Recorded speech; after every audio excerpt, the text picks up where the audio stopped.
ఇవాళ ఒక స్పష్టమైన మార్పు ప్రజల్లో కనబడుతూ ఉంది సంవత్సర కాలంలోనే. నిన్న మీరు చూసినట్టయితే గ్రామ సభల పేరిట రాష్ట్రంలో పెద్ద ఎత్తున అన్ని గ్రామాల్లో అధికారుల సమక్షంలో గ్రామ సభలు జరిగినాయి. మంత్రులు పోలేదు, శాసనసభ్యులు కూడా చాలా చోట్ల పోలేదు. కానీ గ్రామాన ఏమైంది మీ 6 గ్యారంటీలు, ఏమైనాయి మీరు చెప్పిన మా రేషన్ కార్డులు, ఏమైంది రుణమాఫీ, ఎక్కడ పోయింది రైతు బంధు, ఏమైనాయి మీరు ఇచ్చిన 420 హామీలు అంటూ ఇవాళ మనం ప్రశ్నించడం కాదు, ప్రతిపక్షంగా ప్రజలే కాంగ్రెస్ నాయకుల గల్లాబట్టి అడిగే పరిస్థితి వచ్చిన మాట వాస్తవం. ఇవాళ కొన్ని గ్రామాలలో అయితే టెంట్లు ఏర్పాటు చేస్తే అధికారులు ఆ టెంట్లను కూడా కూల్చి ప్రజలు అక్కడ చుట్టూ సాయుధ పోలీసుల పహారా ఉన్నా దాన్ని పట్టించుకోకుండా నిరసన వ్యక్తం చేస్తున్న పరిస్థితి సంవత్సరం తిరగకుండానే వచ్చింది అంటే ఎంత అధ్వానంగా ఈ ప్రభుత్వ పనితీరు ఉందో దాన్ని బట్టి చెప్పొచ్చు. సత్తుపల్లి ప్రజలు ఇవాళ నిజంగా కూడా ఒక మంచి నాయకుని కోల్పోయారు. వెంకట వీరయ్య గారు నిజంగా పనిమంతుడు, చాలా చాలా చాలా తెలివైన నాయకుడు, బ్రహ్మాండంగా ఏదన్నా ఒక కార్యక్రమం ఎత్తుకుంటే దాన్ని అద్భుతంగా పనిచేసే, యుక్తితో పనిచేసే అద్భుతమైన నాయకుడు సండ్ర వెంకట వీరయ్య గారు. అట్లాంటి నాయకుడిని కోల్పోవడం అనేది నిజంగా కూడా సత్తుపల్లి ప్రజల దురదృష్టం అని చెప్పాలి. అట్లాగే మీ జిల్లా మంత్రిగా పనిచేసిన పోవాడ అజయ్ కుమార్ గారు కూడా నేను చూశాను నా కళ్ళతో స్వయంగా. ఖమ్మం కార్పొరేషను ఎట్లా ఉండేది, ఇవాళ ఎట్లా మారిందో మీ అందరికీ తెలుసు. ఇట్లాంటి మంచి నాయకులని ఇవాళ కోల్పోయి ప్రజలు కూడా సంవత్సర కాలం తర్వాత బాధపడుతున్నారు. నిజంగా కూడా అయ్యో ఎంత పని అయిపోయింది అని చెప్పి మదనపడే పరిస్థితి కూడా వచ్చింది. కాబట్టి మనం ఏమీ ఎక్కువ ఆలోచించాల్సిన పని కానీ ఎక్కువ కంగారు పడాల్సిన పని కానీ లేదు. ఒకటి పక్క, సత్తుపల్లి మున్సిపాలిటీలో సత్తుపల్లి పట్టణంలో మహేష్ గారి నాయకత్వంలో, వెంకట వీరయ్య గారి నాయకత్వంలో గత 5 ఏళ్లలో మీరు చేసిన పనిని ప్రజలు ఎప్పటికీ మరిచిపోరని ఘంటాపదంగా నేను చెప్పగలుగుతాను. ఎందుకంటే మనం అన్ని పనులు చేసినాం. ఒకప్పుడు నేను 2009లో కూడా ఎమ్మెల్యేగా ఉన్నాను. ఒక మున్సిపాలిటీకి ఒక 50 లక్షల రూపాయలు వస్తేనే ఎక్కువ. ఒక మున్సిపాలిటీకి ఒక 50 లక్షల రూపాయలు మంజూరైనాయి ప్రభుత్వం నుంచి అంటే అదే ఒక మహత్కార్యం, బృహత్కార్యం అన్నట్టు ఉండేది. మున్సిపాలిటీల్లో కేసీఆర్ ప్రభుత్వం రాకముందు 3 నెలలు, 4 నెలలు, 6 నెలలు జీతాలు రాకుండా సఫాయ కార్మికులు టెంట్లేసి కొట్లాడితే తప్ప మళ్ళీ సిఐటియుఓ లేకపోతే ఏఐటియుసో ఎవరో ఒకరు అక్కడ దాన్ని పట్టుకొని జెండాలు పెట్టి గొడవ చేస్తే తప్ప జీతాలు కూడా టైంకి వచ్చే పరిస్థితి లేదు. అట్లాంటిది మన ప్రభుత్వం వచ్చిన తర్వాత ప్రణాళికబద్ధంగా పట్టణ ప్రగతి అని, పల్లె ప్రగతి అని టంచనుగా ప్రతి నెల నిధులు విడుదల చేయడమే కాకుండా మీ విధులకి పూర్తి స్థాయిలో ప్రజలు మీ మీద పెట్టిన బాధ్యతకి అర్థం ఉండే విధంగా మీరు కూడా మా టర్మ్లో ఇదిగో ఈ పని చేసినాము మా వార్డులో అని గర్వంగా చెప్పుకునే విధంగా చాలా చక్కగా పనిచేశాం. పని అంటే కేవలం రోడ్లు మోరీలే కాదు, ఒక ఆలోచనతో.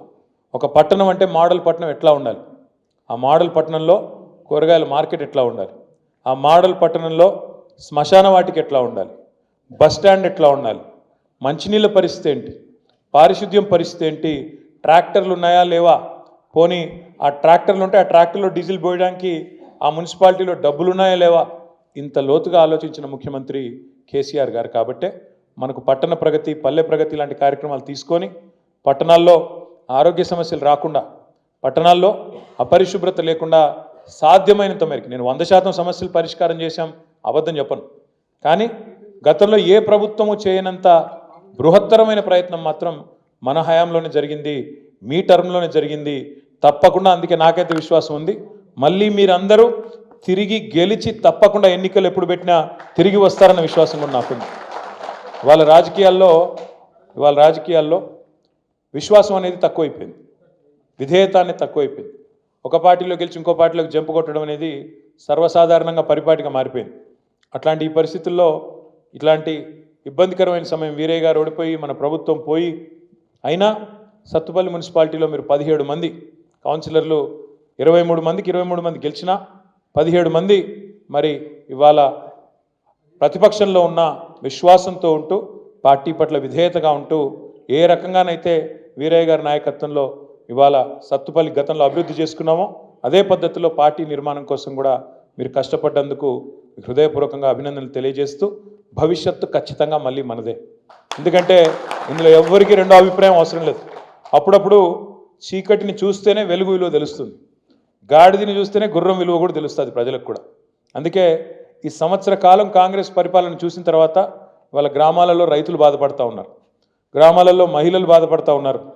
పిల్లలు 2 లక్షల ఉద్యోగాలు అని చెప్పి రాహుల్ గాంధీ బొంకితే నమ్మి ఓటేసిన పిల్లలు వాళ్ళు బాధపడుతూ ఉన్నారు. ఇంకా ఏ వర్గం చివరికి పెద్ద మనుషులు, వయసు మళ్ళిన పెద్ద మనుషులు పెన్షన్ తీసుకునేవాళ్ళు, వాళ్ళది కూడా 2 నెలలు పెన్షన్ కొట్టిన ప్రభుత్వం దుర్మార్గ ప్రభుత్వం ఈ ప్రభుత్వం.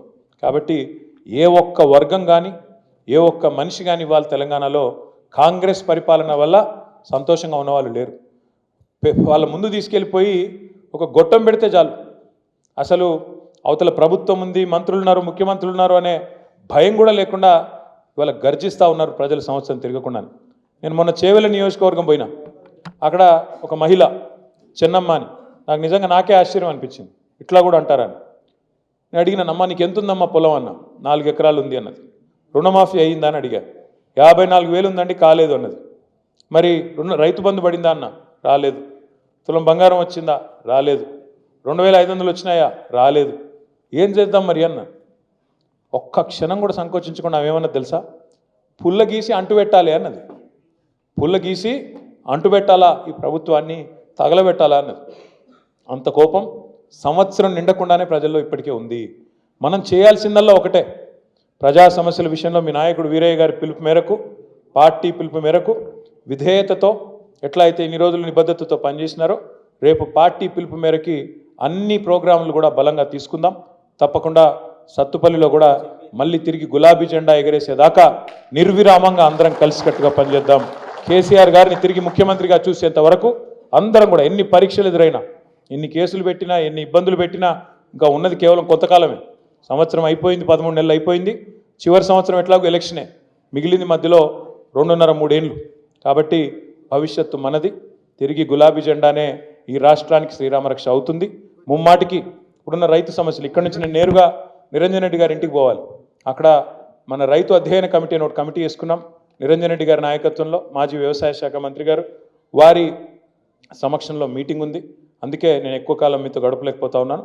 కానీ ఆ కమిటీ ఏం పిలుపునిచ్చినా, పార్టీ ఏం పిలుపునిచ్చినా మీరందరూ కూడా పిలుపుని అందుకొని వీరయ్య గారి నాయకత్వంలో నిర్విరామంగా పనిచేసి తిరిగి ఖమ్మం జిల్లాలో, ఉమ్మడి ఖమ్మం జిల్లాలో మన జెండా ఎగిరే విధంగా అజయ్ గారు కానీ, వీరయ్య గారు కానీ, రవిచంద్ర గారు కానీ అందరి నాయకత్వంలో సమిష్టిగా పనిచేద్దామని విజ్ఞప్తి చేస్తూ, చాలా సుదూరం నుంచి వచ్చినారు. మీ అందరికి కూడా పేరు పేరున హృదయపూర్వకంగా వీరన్నకి, అదేవిధంగా మీకు అందరికీ హృదయపూర్వకంగా ధన్యవాదాలు. తొందరలో కేసీఆర్ గారు కూడా మిమ్మల్ని కలుస్తారు. వారు కూడా మన అడిగారు, వీరయ్య గారు అడిగారు, అన్న మా వాళ్ళు కలవాలని కోరుకుంటున్నారన్నారు. ఒక తేదీ ప్రకటించి మిమ్మల్ని అందరినీ పిలుచుకుంటా అని చెప్పారు. కాకపోతే మీది 26 నాడు మరి టైం అయిపోతుంది కాబట్టి ఈ లోపల ఒకసారి ఇక్కడ భవన్లో కలుద్దాం.